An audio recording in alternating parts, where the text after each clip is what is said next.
नमस्ते एवरीवन। आज मैं आप सबके साथ एक ऐसी केस शेयर कर रहा हूं जहां लैब रिपोर्ट्स में सब कुछ नॉर्मल लग रहा था, लेकिन दोष अवस्था बता रही थी कि अपान वायु का विकार है। ये केस है जो यंग लेडी का है जो अमीनोरिया, कॉन्स्टिपेशन और स्लो एग ग्रोथ से परेशान थी। स्ट्रेस नहीं था, स्लीप पैटर्न एकदम नॉर्मल चल रही थी, रिपोर्ट्स में पीसीओडी की कोई हिस्ट्री नहीं मिल रही थी। फिर फॉलिकुलर स्टडी से एग को ऑब्जर्व किया गया तो समझ आया कि प्रॉपर एग डेवलप नहीं हो रहा है। एंडोमेट्रियम थिकनेस भी बराबर नहीं बन रही थी। एक आयुर्वेद नज़र से मामला साफ हो गया। आर्तव स्रोतस का संकोच, अपानवात विकृत और रस रक्त क्षय। एग ग्रोथ स्लो होना मतलब बीज का पोषण नहीं मिल रहा था, और यही चीज़ केस का एकदम बेस बता रही थी। मैंने इस केस को 3 हिस्सों में समझा। स्रोतस को शोधन दो, वात दोष को प्राकृत गति मिलाओ और धातुओं को पोषण दो।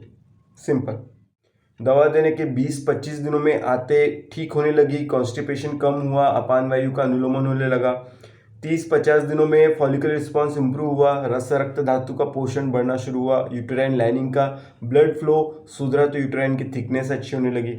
तो वैसे इससे पहले वो कई साइकिल्स में कोशिश कर चुकी थी, 4 से 5 महीने हो गए थे, पीरियड्स नहीं आ रहे थे, लेकिन फॉलिकल 10-12 mm से आगे बढ़ ही नहीं रही था। तो आयुर्वेदिक ट्रीटमेंट के बाद पीरियड 3 मंथ अब रेगुलर चल रहे हैं, फॉलिकल सही से ग्रोथ हो रहे हैं, और वो भी बिना इंजेक्शन के नेचुरल ओवुलेशन भी हो रहा है। और अब उम्मीद है कि अब जल्दी इस महिला को माँ बनने का भी सुख मिलेगा।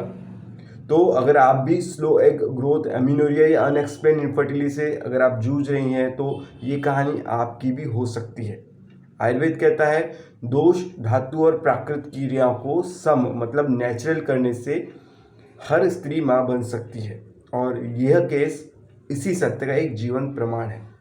तो आयुर्वेद अपनाइए। अगर आप फर्टिलिटी प्रॉब्लम से जूझ रही हैं, पीरियड से रिलेटेड प्रॉब्लम से जूझ रही हैं, तो ज़रूर आयुर्वेद ही उसका एक सॉल्यूशन है, नेचुरल तरीके से आपको स्वस्थ बनाने के लिए।